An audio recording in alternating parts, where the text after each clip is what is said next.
নমস্কার বন্ধুরা, রূপা simple and daily লাইফে আপনাদের সবাইকে অনেক অনেক স্বাগত জানিয়ে আজ আমি একটা নিরামিষ পনিরের রেসিপি নিয়ে চলে এসেছি।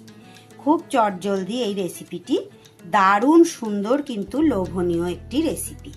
10 থেকে 15 মিনিটের মধ্যেই কিন্তু এই রেসিপিটা একদম রেডি হয়ে যাবে। একদম সুন্দর, অতি সহজে মাত্র কয়েকটা উপকরণ দিয়েই তৈরি করে নিলাম আমার আজকের রেসিপি। দেখতেই পাচ্ছেন কতটা সুন্দর হয়েছে, দারুণ লোভনীয়, গরম ভাতের পাতে একদম জমে যাওয়া একটা রেসিপি। যদি রেসিপিটা ভালো লাগে অবশ্যই আমাকে একটা কমেন্ট করে জানাবেন। আর যারা নতুন বন্ধু আমার চ্যানেলে দেখছেন তারা অবশ্যই আমার চ্যানেলটাকে সাবস্ক্রাইব করে আমার পাশে থাকবেন। তাহলে দেখতে থাকুন আমার আজকের অতি সহজ একটি রেসিপি, পনির ভাপা। কিভাবে চটজলদি আমি তাড়াহুড়োর সময় একটা লোভনীয় রেসিপি গরম ভাতে তৈরি করে নিলাম, সেটাই আপনাদের সাথে শেয়ার করছি। এখানে আমি 300 গ্রাম পনির নিয়ে নিয়েছি। পনিরটাকে আমি চৌকো চৌকো করে শেপ দিয়ে কেটে নেব। আগে পনিরগুলো কিন্তু আমার এইভাবে চৌকো চৌকো করে কাটা হয়ে গেছে। মোটামুটি মাঝারি সাইজের করেছি, খুব ছোটও না আবার খুব বড়ও না। এরপর আমি এখানে একটা মিক্সির বাটি নিয়ে নিয়েছি। এর মধ্যে কিছু মশলা নিয়ে নেব। নিয়ে নিলাম 1 চামচ সাদা সর্ষে, আর নেব আমি 1/2 চামচ কালো সর্ষে। আপনারা চাইলে কিন্তু যে কোনো একটা সর্ষে দিয়েও করতে পারেন। আর দিয়ে দেব আমি 2 টেবিল চামচ পোস্ত। একই চামচের মাপে কিন্তু এগুলো আমি নিলাম। এবার এটাকে আমি একটা আগে শুকনো করে গুঁড়িয়ে নিই, তারপরে এই 4টে কাঁচা লঙ্কা অ্যাড করে জল দিয়ে পেস্ট করে নিয়ে চলে আসছি। মিহি পেস্ট একটা তৈরি করে নিয়ে চলে এসেছি। গ্যাসে আমি একটা কড়াই বসিয়ে দিয়েছি, দিয়ে এতে আমি 3 চামচের মতো রাইস ব্র্যান অয়েল দিয়ে দিয়েছি। এবার এই তেলটার মধ্যে আমি দিয়ে দেব একটু নুন, অল্প সামান্য একটু নুন, সামান্য একটু হলুদ, আর দেব সামান্য একটু কাশ্মীরি লঙ্কার গুঁড়ো। এটা খুব ভালো করে একটু মিশিয়ে নেব। এইভাবে মিশিয়ে নিয়ে এবার এই তেলের মধ্যে আমি পনিরগুলোকে একটু ভেজে নেব।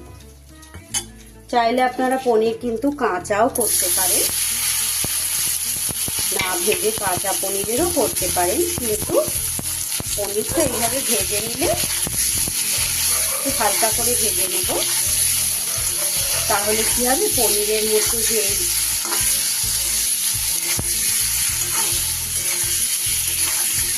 নুন লঙ্কার এটা পনিরের মধ্যে একটু ঢুকে যাবে। একটু লঙ্কা বেশ খাওয়ার সময় মুখে স্বাদটা ভালো লাগে।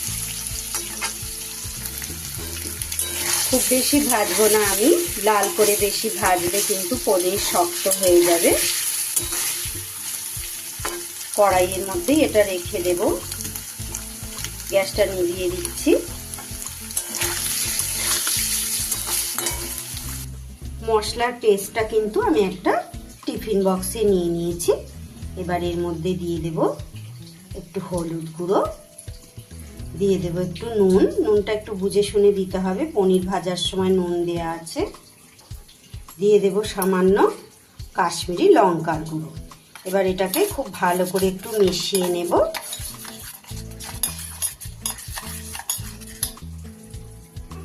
এবার আমি এই বক্সের মধ্যে ভেজে রাখা পনিরগুলো কড়াই থেকে তেলটা অবস্থায় তেল শুদ্ধ এর মধ্যে দিয়ে দিই।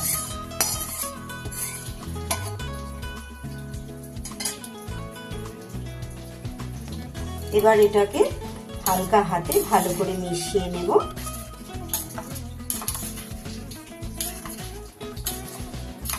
মশলার সাথে এবার দিয়ে দেব আমি মিক্সির বাটিটা ধুয়ে একটু জল। এই জলটা না দিলে কিন্তু পনিরটা একদম শুকনো শুকনো হয়ে যাবে, তখন কিন্তু খেতে ভালো লাগবে না। পনিরে কিন্তু এই জলটা পুরো টেনে নেবে। আপনারা চাইলে এর মধ্যে কিন্তু একটু চিনি দিতে পারেন সামান্য। পনির তো একটু মিষ্টি মিষ্টি ভালো লাগে। দিয়ে দিচ্ছি আমি ওপর থেকে কাঁচা পাকা 4টে লঙ্কা। এটা একটা সুন্দর গন্ধ হবে। এবার আমি ওপর থেকে দিয়ে দিচ্ছি বেশ কিছুটা সর্ষের তেল। এই তেলটাতে কিন্তু একটা বেশ ঝাঁঝালো গন্ধ হবে আর দারুণ সুন্দর স্বাদ হবে। চটজলদি এই পনিরের রেসিপিটা কিন্তু অসাধারণ লাগে খেতে। অসাধারণ মানে অসাধারণ। খুব তাড়াতাড়ি এটা, খুব বড় জোর 15 থেকে 20 মিনিট টাইম লাগবে। এবার আমি ঢাকনাটা বন্ধ করে দিলাম। গ্যাসে কিন্তু আমি একটা কড়াই বসিয়ে জল দিয়ে দিয়েছি আর মাঝে একটা স্ট্যান্ড দিয়ে দিয়েছি। স্ট্যান্ডটা সোজা করে দিলে উঁচু হবে বলে উল্টিয়ে দিয়েছি। এবার আমি এই টিফিন বক্সটা বসিয়ে একটা চাপা দিয়ে দেব। 10 মিনিট পরে ফিরে আসছি। 10 মিনিট পর ফিরে এলাম। এবার আমি গ্যাসটা বন্ধ করে দেব। গ্যাস বন্ধ করে দিয়েছি। এবার ঠান্ডা করে ফিরে আসছি। ঢাকাটা খুলে এবার একটু আপনাদের দেখাই কেমন দেখতে হয়েছে। দেখুন বন্ধুরা, কত সুন্দর দেখতে হয়েছে। এত অল্প সময়ে পনিরের একটা দুর্দান্ত রেসিপি শেয়ার করলাম। যদি রেসিপিটা ভালো লাগে অবশ্যই আমাকে একটা কমেন্ট করে জানাবেন। তাহলে এখানেই শেষ করছি। সবাই খুব ভালো থাকবেন, সুস্থ থাকবেন। ঈশ্বর আপনাদের সকলের মঙ্গল করুন। আবার ফিরে আসছি আগামী দিন অন্য কোনো রেসিপি বা ব্লগের সাথে। আসি বন্ধু, টাটা।